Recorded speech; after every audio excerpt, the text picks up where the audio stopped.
Welcome to Dance Fit Biz Builders. I'm Orit, dancer, instructor, and proud owner of a thriving belly dance fitness business. And in this podcast, I'm giving it to you straight, sharing what it takes to kickstart and grow your dance and fitness business for the success you deserve. Whether you're a seasoned instructor, a passionate performer, or dreaming of turning your love for dance and fitness into a thriving career, you're in the right place. Lace up those sneakers and pull on those dance shoes and get ready for truth smacks, tips, and inspiration. Let's do this. Hello, and welcome to Dance Fit Biz Builders. I'm Orit, your host. And this is, what is it? I think it's going to be episode 75. And I'm super excited, guys. I call this young woman my whiz kid. She used to work for SharQui, and I'm like, fuck, she had to leave and do her own goddamn thing. Why? This is Angelina Sciano, and she used to be did I say Sciano or not Sciano? You know, I usually say Sciano. I think within our own family, there may be some debate. So either is fine. Okay. Angelina Sciano. And she used to be the tech specialist for SharQui. Guys, she was everything. She made everything goddamn work. All the buttons, all the payment buttons, all the she can do everything. Audio to making a website to pleasing people and great customer service. She knew how to write as opposed to me. Okay. And so just good enough at enough things to be dangerous. Okay. However you feel. But Angelina, welcome to the Dance Fit Biz Builders podcast. Thank you so much for coming. I'm excited to be here. It's weird being on the other side of this. Right? I know, it's weird. I'm interviewing you. It's so funny. Anyway, so Angelina, I am psyched to have you here because Angelina, you decided to venture on your own. Yay! That's so awesome. And do your own thing. And she is opening up her own dance and fitness studio. So, Angelina, what first sparked the idea to open your own studio? So this has been in progress for a few years at this point. It's been a little over 2 years, maybe even more, since I first had the idea. Okay, and I've been involved with a lot of different aspects of dance, from SharQui to running local belly dance workshops and partnering with other dancers around here to put those on, to running online things during the pandemic, to helping with marketing for a local dance studio, just a whole bunch of different approaches for admin, really. Because I love dance, but my talent is not being an incredible dancer. It's being pretty solid at the admin that goes into making dance events happen. And the more I thought about it, I started having this idea that I could take this a step further and really utilize all these random skills that I had picked up in opening an actual studio. And around this time, I started noticing that there were some other businesses in the area and that I was seeing online where people were setting up a studio. In some cases, it wasn't quite successful. And then they moved on with their lives and it was fine. And in some cases, they opened up another one and it was successful or it wasn't. But it made me realize that there's so many people out there who are just doing the thing and not spending so much time stressing about whether it's going to work out or whether they're competent or not. And I said, okay, if I could have a little bit of that audacity with the business foundation that I have, I think that could be really cool. So at the time, I started a Google Doc with the dancer I was partnering with for in-person workshops. And it was titled, "Fuck It, Let's Open a Dance Studio." And she was kind enough to deal with my stream of thoughts, ideas, and help me refine it a little bit. And then from there, I was like, all right, if something's on a Google Doc, I think I can run with it. You know what's cool, Angelina? A lot of people go into opening up a dance studio because they love dance and they love teaching, although you do love that.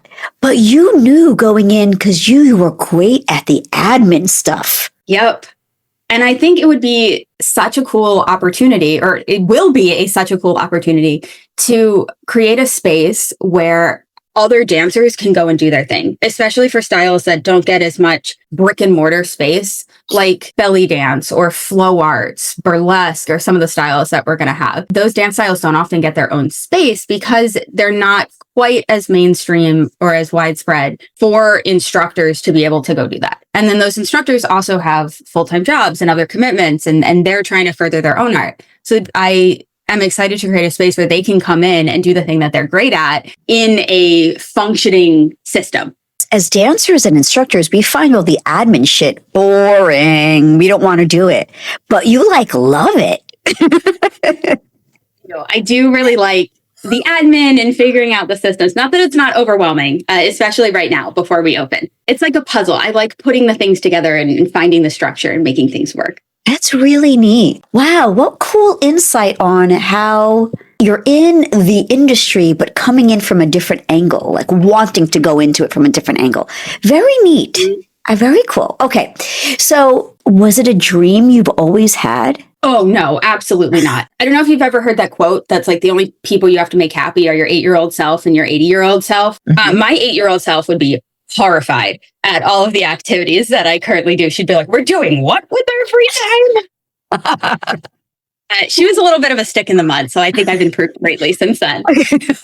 I kind of fell into dance after I was in college. It was my freshman year, and I was awkward as heck. And I thought that I needed to start to do something to become a little bit more graceful. I had done group fitness classes before then, mostly because my high school had a program where if you took fitness classes at the YMCA, you could get out of going to gym class. And that was an immediate yes for me. But when I went to college, that was when I was like, you know what, I'm going to go take a ballroom dance class. Ended up in the ballroom dance club. And it just kind of changed the trajectory of what I was doing. I realized that dance didn't have to be something very intimidating. It was something that you could do as a hobby. And it was a really good sort of gateway drug to enjoying fitness and exercise in other ways. And that was in 2011, so almost 15 years ago. So that was the first time I had done anything with dance. So the dance studio has been somewhat of a recent development. Right. Great. I'm going to want to interview you later on once your business has been open for about a year, and maybe ask you so how do you feel? Like, is there a big difference working for yourself versus working for someone else's business? And I know a lot of dance teachers, sometimes they just want to go back to working for a facility instead of opening them their own. So I'm curious to hear about that in a year from now. I'm curious to see how I feel about that as well. Yeah. Cool. All right. Now I want to get into your preparation and your planning. So first, for someone who's interested in opening up their own studio, or even just producing their own class, right? What kind of research and prep did you do before opening this studio? First things first, you got to make sure it's going to be financially viable. Spreadsheets. And one thing that I've realized through this process is that everything kind of ladders in on itself. The first time that you try to open up a spreadsheet and run some projections on this, there's going to be a lot of questions that you have, or things where you're not quite sure about the number that you're putting down. As you go through the process, you will refine your vision for what you're offering, your pricing, your projection. So for example, if you're starting a class, you need a space. Well, the space will determine your max revenue because that determines how many people you can fit in the class. Mm-hmm. A space where you can fit 6 people is going to have very different business models, than a space where you can fit 20 people. And also your marketing ability. So in that example, can you market a class well enough to get 20 people in there? Or does it maybe make sense to have a smaller class at a higher price point? Those things are all up in the air. So that's why I really like using spreadsheets, because as you go through and do these projections, you'll start to figure out, where am I going to fall? What do I need to do research on to get more confident about this number? Where can I go with that? Mm-hmm. But until you have a business model on paper, or paper in quotation marks, on a spreadsheet that works, the model works, will allow you to pay yourself and any instructors. Mm-hmm. You don't have a business. You're just signing yourself up for a whole bunch of problems. So that really has to be step one, is figuring out a way to make sure the model worked. One thing that really helped me was my dad is assisting me with this. He's worked in the mortgage industry his whole life. He's opened multiple companies. So my source of funding for this has been a loan from him for the build out as well as personal savings that I had put towards it.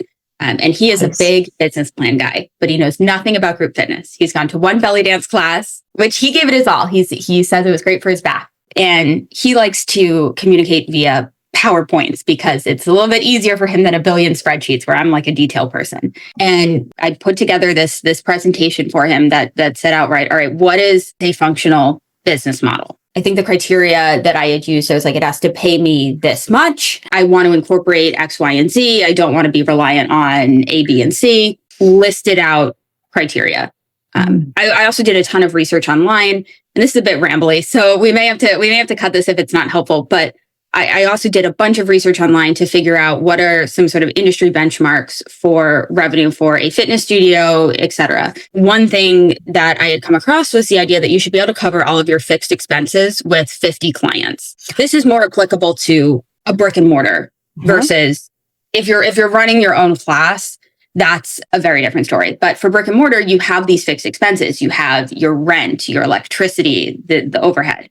The average boutique fitness studio or gym, like small gym, has between 50 and 150 members. So when I was doing my projections, I knew that my average revenue per member had to fall to a place where with 50 members, it would cover my fixed expenses. And with 150 members, it would pay me what I needed to be paid and pay my instructors what they needed to be paid. So with that, looked at that number, said, okay, can I get to that with just group fitness classes? No. Okay, let's figure out how we can pad out the model. So we're planning on offering group classes, one-on-one lessons, a performance series where people can register for a certain number of weeks and then perform a choreography at the end, as well as some small group Pilates training, because all of that affects it. So in our case, if we knew that we couldn't get to our revenue goals with just group fitness classes, that also affected the kind of space that we needed. We chose a space where we can have one large studio. It'll be about 1,200 square feet, and a secondary smaller studio that's only about 525 square feet of usable space for small group Pilates or mobility training.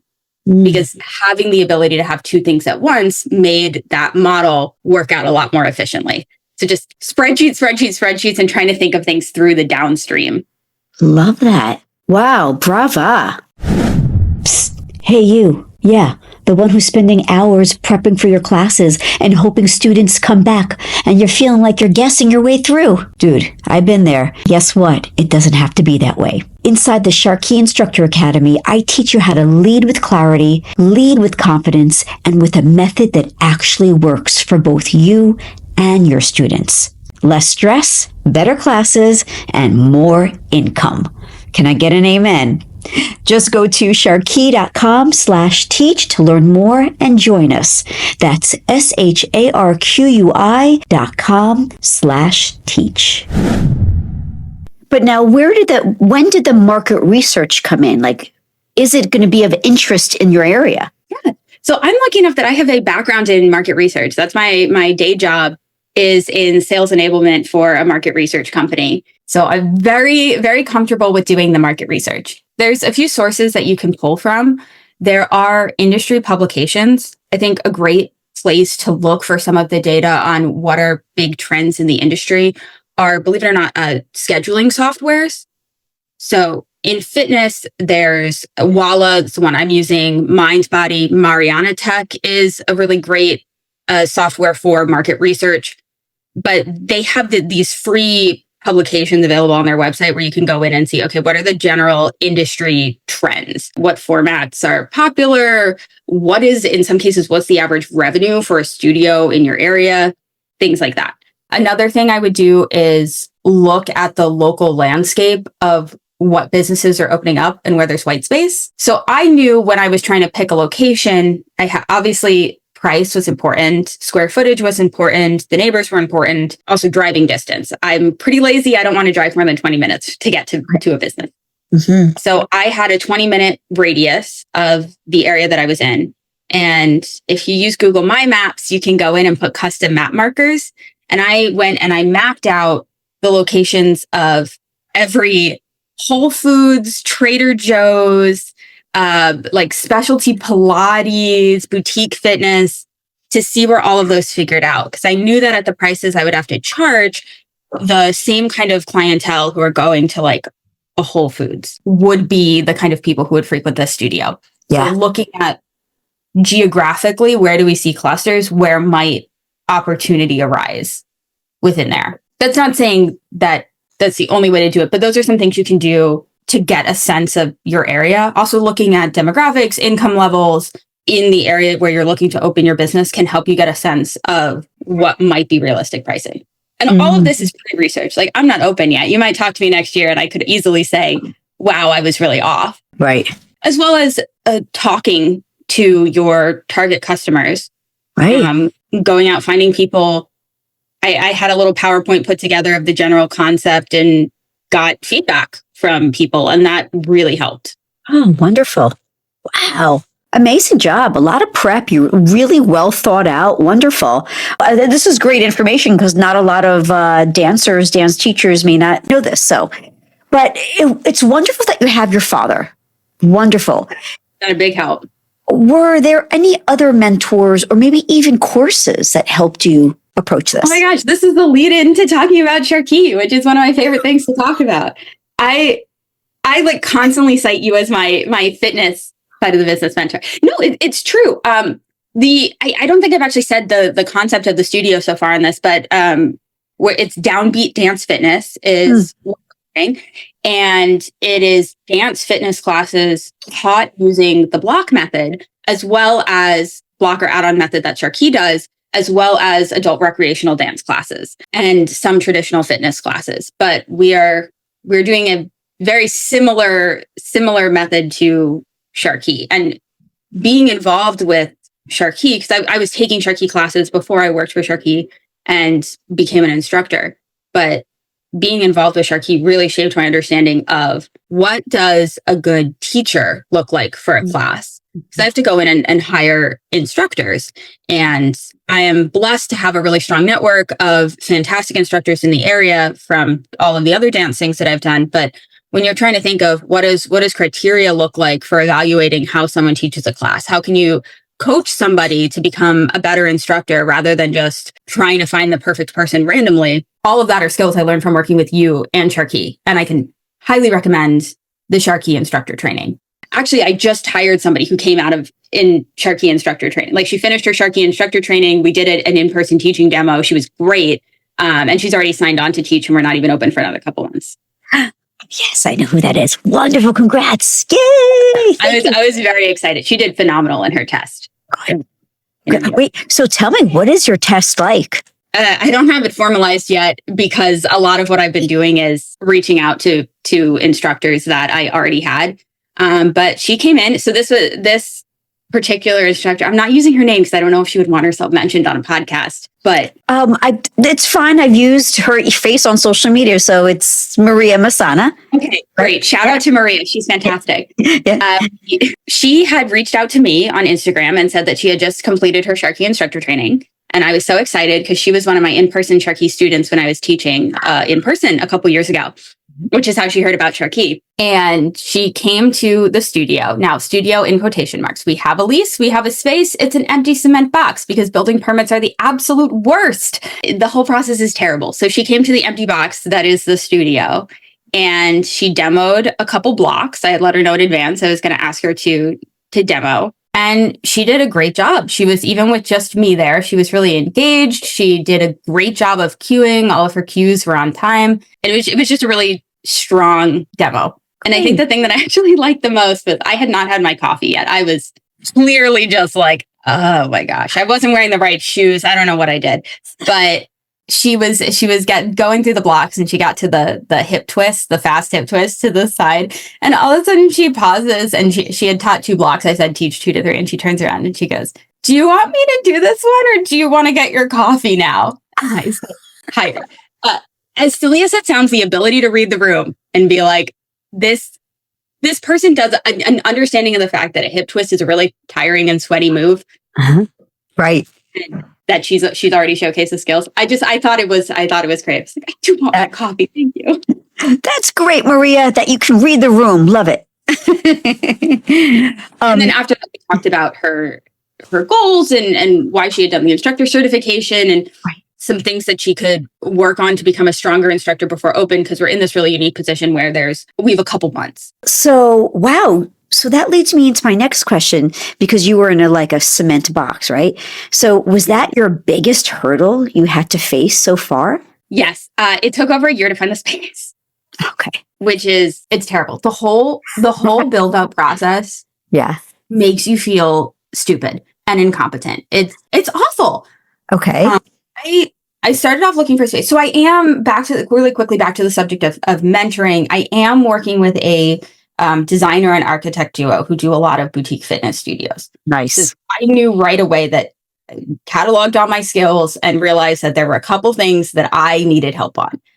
Accounting, and I've got an accountant, and then the designing the space. So I reached out for help on that for the build out. So I had somebody to run things by, but that doesn't mean you're going to immediately find a space.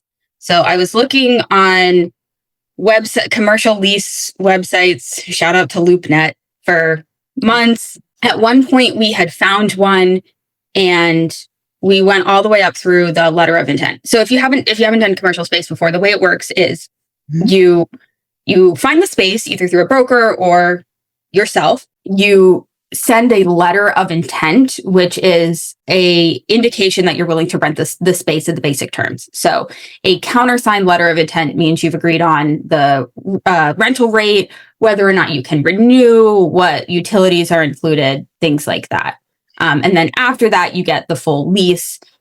Usually goes back and forth with lawyers a little bit. You sign it, and then you're good to go. So we were all the way up through a letter of intent with one space, and then all of a sudden they ghosted me. They said that they were dealing with some permit approval for a redevelopment of the shopping center that they were in with the town, and that went back and forth. Basically, they didn't email me back, and I said, okay, that one's dead in the water. So we reached out to a broker, kept on the lookout for other spaces, found one that's actually much cheaper. It's less than half the price, in a better area, and the landlord is great. It's an independent building. She has a stained glass studio in the same shopping center. Her husband has a pottery studio. Nice. It's right next to a live music venue and some sculptor studios. So it's a fantastic, very artistic space. Got everything straightened out. But it is just an empty box, which is great because we don't have to demolish a lot of things, but we do have to turn it into a studio. Yeah. And the town that we're in has a pretty extensive permit process, and it's quite confusing. So one piece of advice I'd have for anybody planning on opening an actual brick and mortar studio is start reaching out to contractors earlier. I was under the impression that you just got a recommendation for a contractor, and the contractor showed up and walked around the building, and then they said, it'll cost about this much. And they sent a document to the town saying, we're going to do some renovations here. And the town said, great, have fun.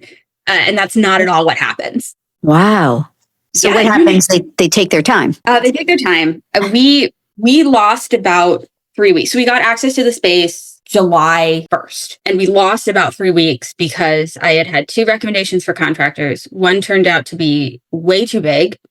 The other turned out to be way too small. Neither of them were responsive. Again, burned about 3 weeks on that. Nobody knew who needed to submit the permits. They were shuffling us around. They were telling us we had to hire another architect. It was very confusing. Finally got a different contractor recommendation. They've been fantastic so far. But even so, even though we have a set of plans from the architect I was working with, we have a contractor. The town requires things, they call it MEP, mechanical, electrical, and plumbing. So you have to have versions of the plan submitted for all of the plumbing and HVAC and electrical. And in this case, the landlord didn't have that. The previous tenant had been in there for quite a while, and it just wasn't available. The rent is great, but we didn't have that. So we had to bring in an MEP engineer to go in and write all of those up and get those plans ready. It ended up taking 5 weeks, start to finish, to just get the permits submitted. Wow. Things like, had I known in advance. Yeah. But it's why would people be unresponsive? They don't need the work. I guess not. Or maybe they're overworked. Who knows? But contractors in general are busy right now. It's all of the trades are pretty booked out. So. Yeah. So, like, your mindset in all of this, like, how did you need to shift to kind of be resilient and push through? Like, what was your process? So many spreadsheets. I don't know. Maybe I should stop relying on spreadsheets and coffee and crying occasionally. Okay, great. So no, like, I'm going to get through this. Let me breathe. Let me meditate, or you just onward. More onward. I have taken up Pilates in my office as a little bit of like a recentering tool. It's always nice to go out and take a class and just show up and be like, I'm a student and I have no responsibility for this and I love it. And honestly, the instructor pool that I've gotten, I'm leaning on them pretty heavily because they're like, yeah, no, it makes sense that this has taken a while. You don't have to feel silly about that. It is what it is. Right. So, right.